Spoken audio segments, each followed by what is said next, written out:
అందరికీ ధన్యవాదాలు. మా కుప్పం మండలానికి మా అమ్మగారు వచ్చినందుకు ఇంకా మాకు ధన్యవాదాలండి. ఏమంటే ఫస్ట్ 1995లో ఒక మహిళ అయితే వంటింటికే పరిమితం అవుతా ఉండే. అప్పుడు మా సారు చంద్రబాబు నాయుడు గారు మహిళలు కూడా ఫస్ట్ ఎన్టీ రామారావు గారు మహిళల హక్కు కల్పిస్తే మన చంద్రబాబు నాయుడు గారు వచ్చిన తర్వాత గ్రూపులు పెట్టించి వంటింటికి పరిమితం కాకుండా గ్రూపులు పెట్టించి రోజుకు ₹1 దాచుకోమనేసి ఒక నెలకు ₹30 గ్రూపుల్లో మేము గ్రూపుల్లో జరిపించుకొని ఆ గ్రూపు తరపున ఈరోజు 5 లక్షలు ఇంకా 10 లక్షల వరకు గ్రూపుల్లోనే లోన్ ఎత్తుకుంటారు. ఒక స్కూల్కి పోవాలంటే కాలేజీ ఫీజు కట్టాలంటే గ్రూపులో లోన్ ఎత్తుకుంటారు. లేకపోతే ₹10 వడ్డీలో ₹5 వడ్డీలో తేవాల్సిందే. ఇప్పుడు ఏ కష్టం వచ్చినా బ్యాంకుకి మగవాళ్ళు పోతే బ్యాంకులో డబ్బులు ఇరు, అదే ఆడవాళ్ళ ఆధార్ కార్డు 10 మంది గ్రూప్గా పోతే అది మా చంద్రబాబు నాయుడు పెట్టింది మాకు బీచా.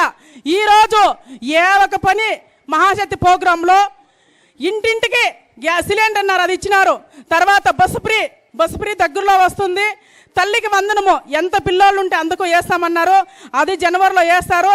అదే కాకుండా ఏవకు గుంతులుగా ఉండింది రోడ్లు, జనవరిలో గుంతులంతా మాపి చేయాలన్నారు, అది చేసినారు. అన్ని విషయాలు ఏ ఒక విషయం ఎత్తుకుంటే జగన్మోహన్ రెడ్డి ఏ ఒక వరకు చేయలేదు.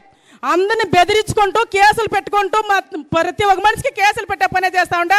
నా పైన 12 కేసులు ఉంది, A1గా కూడా ఉన్నాను. ఎన్ని కేసులు పెట్టినా నేను భయపడలేదు. ఎన్ని బెదిరించిన పెద్దరెడ్డే బెదిరించినాడు, బెదిరిస్తే కూడా నేను భయపడలేదు. ఈ ధైర్యంగా నిలుచుకొని ఈరోజు 12 కేసులు పెట్టినప్పుడు 5-6 సార్లు బెంగళూరులో దాముకునేది, చిత్తూరులో దాముకునేది, తిరుపతిలో దాముకొని బతుపడుతుంది. ఈ పది మా సార్ వచ్చిన భయమే లేదు. పెద్దరెడ్డి ఎక్కడుంటే ఏం భయపడలేదు. ఆ రోజు అన్ని పుడింగి రా ఏం చేస్తామని అన్నాను. ఈ రోజు అదే మాట మీద ఉంటాము, భయమేమి లేదు. మా భూనాన్ని మళ్ళీ కోరుకుంటాము.